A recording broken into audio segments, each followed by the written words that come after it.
I think we have a problem with democracy in the modern age. When looking at how our democracy functions and what people expect of a democracy, we see that more and more people are losing trust and faith in the democratic process.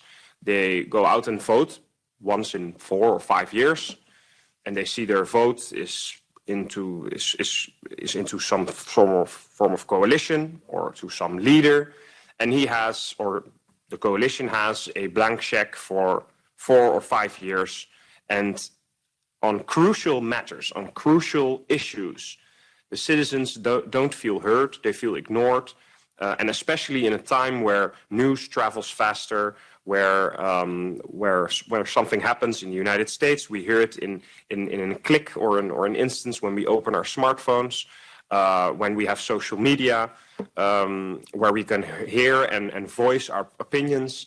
We need to modernize our democracy. And what we say is, well, if you have a vote once in 4 or 5 years, we should also have what we call an emergency brake system, and that's a referendum.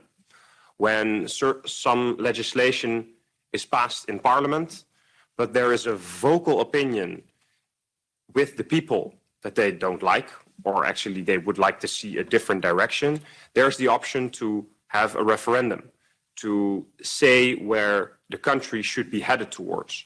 Maybe there's a change in the constitution that needs to be passed. Maybe there is a loss of sovereignty in a certain policy decision made by a government or an elected body. But the sovereignty always lies with the people, and a referendum is a very good instrument in order to correct this and to engage the citizens into debates and to engage them with policy making. But what we have seen in the past is that these referendums were seldomly in favor of what the political elite actually wants us to think. If we look at the Dutch referendum on the European Constitution, for example, if we look at the French referendum on the European Constitution, if you look at the Irish referendum on the European Constitution, or the Greek referendum, so to say, these were all outcomes that didn't actually benefit the ideal of the political elite. So what they are now proposing is this new form in order to engage the citizens, and that is the citizens panel. And we saw that in France when we had the yellow vests with Macron, where he had to do something with what was going on in his country, a huge protest. So he engaged les grands débats. And these were kinds of citizens panels where citizens were allowed to be heard and they would express their opinion. And that is now a system that is embraced by many of what our political elite think it's an idea to give the people a better sense of being involved in democracy.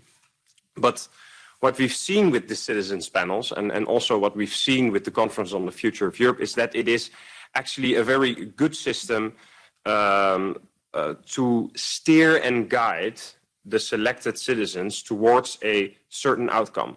What we saw in the Conference on the Future of Europe is that citizens were invited to the parliament. They were impressed by what the parliament was, how it worked, but they were the meetings were chaired by pre-selected experts with outspoken views. And it's a very effective instrument in how to steer and guide citizens towards an outcome. And it's also a way of saying, well, you either accept or reject a legislation, such as in a referendum, or we can talk about it. We can hear what you're saying, but we decide, as political elite, we decide on what we still decide on the end. And when we look at when Boris Johnson was ousted last week as a leader of the Tories and the Prime Minister, I looked up an old speech from Margaret Thatcher, which was actually the reason why she was ousted as leader of the Tories, and that was her famous "No, no, no" speech.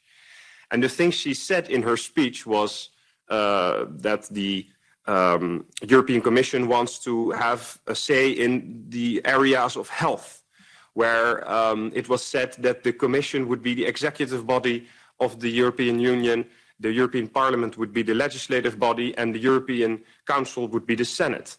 And she said the famous no, no, no. And that's what the Dutch, the French, the Greeks, the Irish all also did in referendums. They said no, no, no. But when we look at the outcome of the Conference on the Future of Europe, it's yes, yes, yes. All the proposals that were set by Margaret Thatcher in her speech back in 1990 are in the recommendations on the Conference on the Future of Europe. So when looking at citizens' panels, it could be an interesting instrument to let citizens be heard, but we shouldn't expect too much of it because it's still a way that doesn't fix the problems that our modern democracy has. Thank you.